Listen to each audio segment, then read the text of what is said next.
Right, so here's the pump that I'll be using. I'll put a little blurb on as well about where I got it from. Basically I got it off eBay. Now unfortunately it doesn't look like you can no longer get this particular width. If I just come down this end and have a look, this is a 28mm, but the guy who made this is still selling 22mm, which I might buy another one actually, because well, the cat out of the bag, it's actually quite good. And it's half the price of anyone else's. So the things you'll need to take with you. So let me just put my little camera thing down here because I've roughly got what I'm doing. You're going to need some lubricant. Now for this copper one, Fairy Liquid is the best stuff, but try and get an eco one. Ecuva is one of the brands that are pretty good. But you want an environmentally friendly, and that's environmentally friendly washing liquid. You don't use much, it goes in the handle here, so it doesn't actually go to the sea, it stays in the tube, and it just helps to lubricate the tube, makes it nice and easy to pull. What was the other thing? Oh yeah, I've also, this isn't pure, this has been watered down, roughly 1/3 liquid, Fairy Liquid, 2/3 water. Okay, and that just helps lubricate.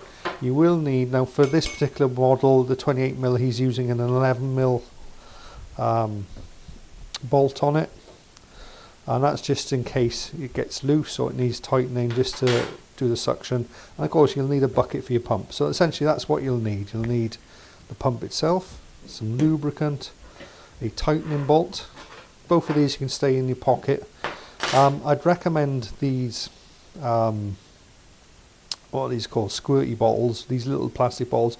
Normally people use them for vape, and the good thing about them is they've got a safety cap on them, so it can be in your pocket, it won't come loose, and it'll keep, no matter how hard I squeeze, the liquid's not going to come out of that. So they're really good. You can get them off eBay, or I think I got this off Amazon. I've got like 25 bottles, so I've got basically a lifetime supply of them. Anyway, and of course I'm with the collector bit. I like this particular bucket here. It's got a handle on it. It's quite big actually. It's a little bit too big, but I'll just put like a layer of worms down there. As long as I get 20 to 30 worms, that's enough for a fishing session. So anyway, that's enough about what I've got. Let's go and try it out. Like I say, we got this one last year. Before last year, I was using that big thick silver, the old Shakespeare one. I'm not even sure where it is at the minute. I think it's outside somewhere, and I was struggling like hell with it, but this one has really come up trumps. Anyway, let's go out and dig some worms, and I'll take you with me.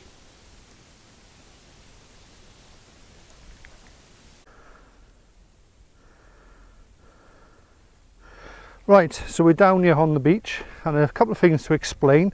Obviously the things you need to bring with you: your pump, you're going to need your bait box. Let me just point that I've got my little camera on here. We got bait pump cam going. I'll put that up. Now there's something else you're going to need as well, very important. Let me find it. It's in one of my pockets. Problem is because I'm filming, I got so much stuff in my pockets, batteries and stuff. You're going to need some like Fairy Liquid. Now ideally you want to get something like Ecover, is it Ecover, the environmental friendly one, but you're not using very much of this, and it goes just in the handle, just of lubricating there, and that just helps with the suction. And I keep it in one of these sort of like vapey bottle things. They're quite good because it's got a safety cap and all that, it doesn't leak. Yeah, and a spanner, very important, and that's for adjusting the pump on the bolt end. And as you can see there, no, that's all right, it's quite hard to do it because you'll have to literally put your pump on your foot, the handle, unless there's two of you, while you adjust the end here. There we are, it's a little bit tighter with me. Now of course you don't want it too tight, otherwise it makes it very hard to actually use the pump. That's not too bad, that's still going lovely. Right, so we need to find now, actually before we find the lugworms, there's a more important piece of information, and that's when should you start pumping for lug. Now Black Lug, they'll tell you get down the beach as quick as you can, as the tide's going out, follow the tide out. That will not work for common lug. Not if you're trying to pump it. Fair enough if you're digging it, doesn't matter. With common lug you need to have, and we'll switch over now to pump cam. You need to see there, that's the hole, that's the cast. You need to be able to see both to get half a chance of pumping the actual lug out. So if you come down too early, you're not going to find any holes, and this is why I'm refilming this video. I thought, oh, I'll get out there nice and early. Of course I totally forgot.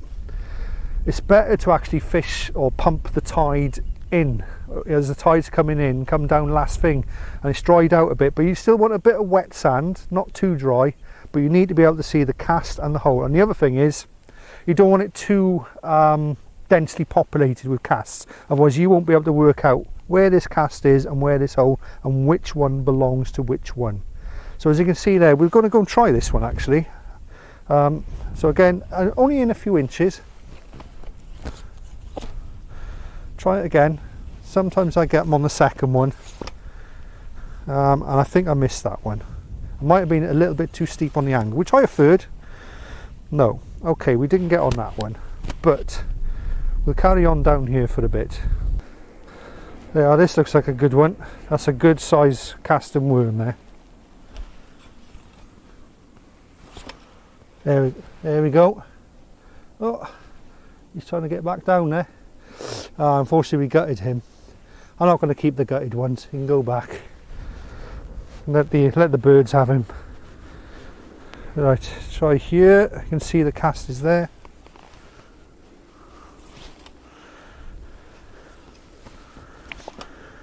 Yep, we got that one. You can see him there.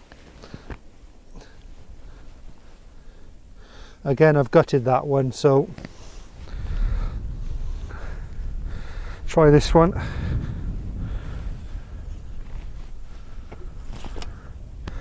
That looked like a good pull. There we go. You can see the worm there. See the worm on there. So we're starting to find a sort of a rhythm and a sort of area where we're getting good worm to pump ratios. I don't think that's the right one. Oh, it was. Look, there's another one. Now it's hard to work out which one's for which here. Coming round, I'm going to assume that that's that one. Right guys, so essentially I bought the pump from eBay from this guy, Steeper, yeah, there we go. But he doesn't seem to be doing the 28mm anymore. He only seems to be doing 22mm. There may be a reason for that, but essentially it was this one. He does a junior one. Don't forget that's only half the size, so it's like, you know, if you've got like an 8-year-old kid, that's fine for them if you're teaching them, or if, just in case you're not vertically challenged, to put it another way. Yeah, so basically he also sells the replacement parts, but the 20 and 22, so it doesn't look like he's doing the 28mm one like the one I bought. It did cost me a little bit more as well. I remember it came to just under 40 quid, but look, you pay £23, and then I'll just click on it. £23, and then there's £6.50 postage, so basically it's 30 quid you're going to be paying for one of these pumps. And the length is on here somewhere. Where was the length? 900 centimeters, so it's a meter long, more or less a meter long, and it comes with all of it. So yeah, 30 quid compared to, I mean, the old one I got, well, you can see on eBay, most other pumps are at least twice this price, but this one's working for me, and I might order another one. Actually, I might get one of these 22mm ones, but the 28mm one, shame he doesn't make them anymore. Anyway, but that's where I got it from, so just to bear that in mind. Right, back to the video. The right one.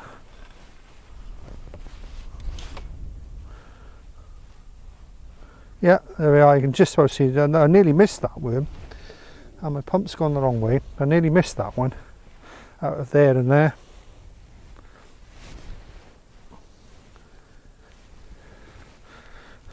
This should be a bigger worm if I can get this.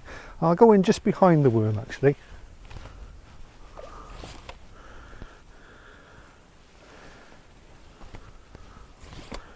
And there we go. Can you see him there?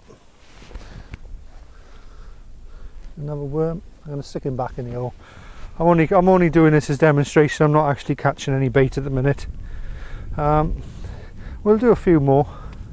Not sure what that is.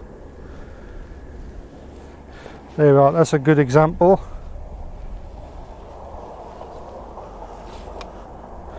We've got some in here.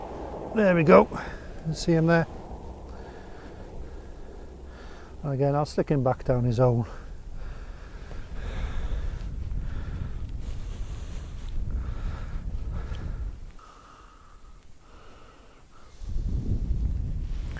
Try this one.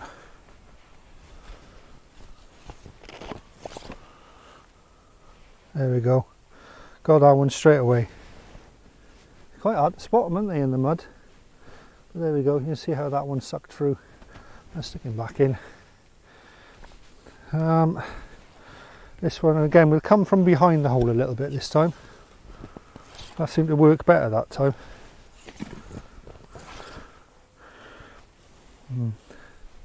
Try this one, just from behind the hole, in about 5 or 6 inches. That felt good. That felt like a good one. Surprise. There we go. That was actually on the 3rd pump, that one. So you can see we're starting to pick up a bit more speed now. So it could change, like I say, sometimes you need to find and get the feel for it. As I've come down here, I've been a while since I've been down pumping, and of course I'm a little bit out of practice. Like some of the guys that do it every day, well, they've got the feel for it, you know. So don't expect to come down and start hitting a pump on every, a worm on every pump. Give yourself a good half an hour or so just to tune it in, follow the sort of the examples I've given there of finding the hole and matching it with the cast, and then just working out what angle to. Sometimes you come in at quite a low angle, might help, and not too far in, like that. Now it definitely sucked through, but sometimes they work, sometimes they don't. Sometimes you think, oh, there's definitely should be a worm on the end, and you won't have a worm. I mean, sometimes the burrows are empty because a bird has been there. That happens. If you see bird feet around in the sand, well, probably there's a good chance that a bird's been there. And the other thing is sometimes you just end up sucking the guts through and not the worm. And that's no help to no one. Here's a nice one. Here's a nice one. See if we can get this one. I'm going a little bit steeper, I think.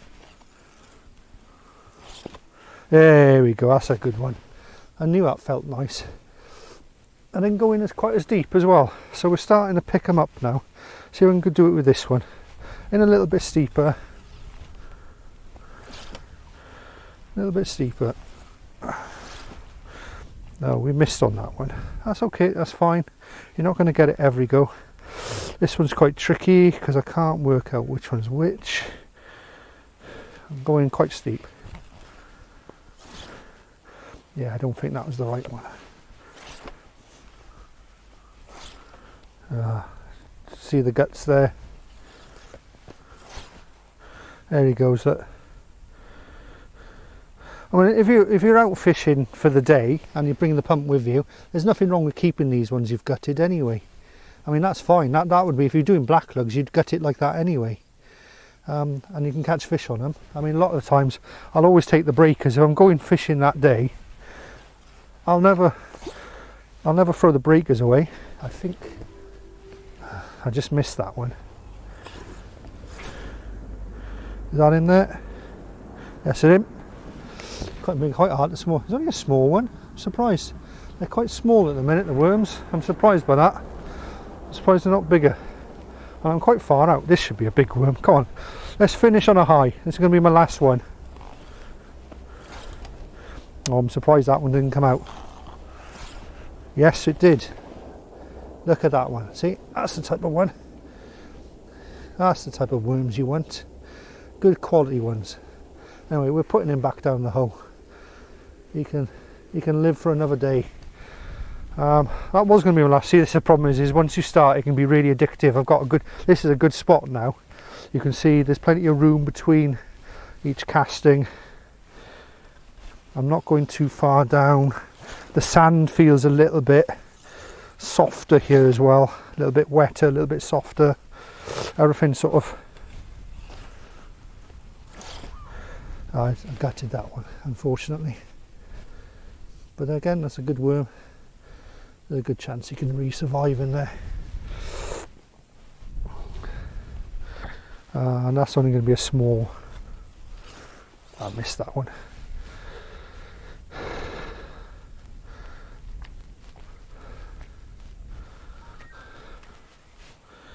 There's a good one. That feels good. That felt good. There she is. Quite hard to spot them, isn't they? Again, sticking back down the hole. Right, okay, I think we've done enough now. That's kind of proof of thing that the 40 quid, well, I think this one's even like 34 quid. I'll have a bit in there where I show you where to purchase it on eBay. Yeah, so they're more than capable of getting your worms. And it's a lot less back-breaking than digging, to be fair. Once you've got the sort of hang of it. I'm just doing a couple more, why not? There we go, one there. No, I turned that one inside out. That's the only other thing as well, they don't tend to keep as long as when you dig them. Because you're turning them, sometimes you turn them inside out, sometimes they're just, I think maybe just the pressure of the suck can damage the worm. Oh look, there's another one. They don't tend to last as long, I find, in the fridge. They're kind of a day or two shorter. But I mean, if you're coming down the beach and you're bringing all your gear with you, and it's nothing to bring the pump down. In fact, you could always just step back. You can always use a pump and put your rod on it like that, you know, in the sand. If you're going down there and fishing, you can use it, put your rod up against it, and use it as a sort of as a rod stand instead of carrying on with you. So thank you for joining me on today's video. This has been Glyn, Cheapskate Fishing. Fishing on a budget. Doesn't have to be expensive, like I say. These pumps can be upwards of £100 for these particular length and diameter. And I can say you can pick them up just over 30 quid plus postage and packaging online. And are they as good? Maybe they're not quite as good, but I can get worms of it, so can you. I'm no expert. I don't do it every day. So can you. Anyway, thank you for watching, and we'll see you on the next one, guys. Ta-da now.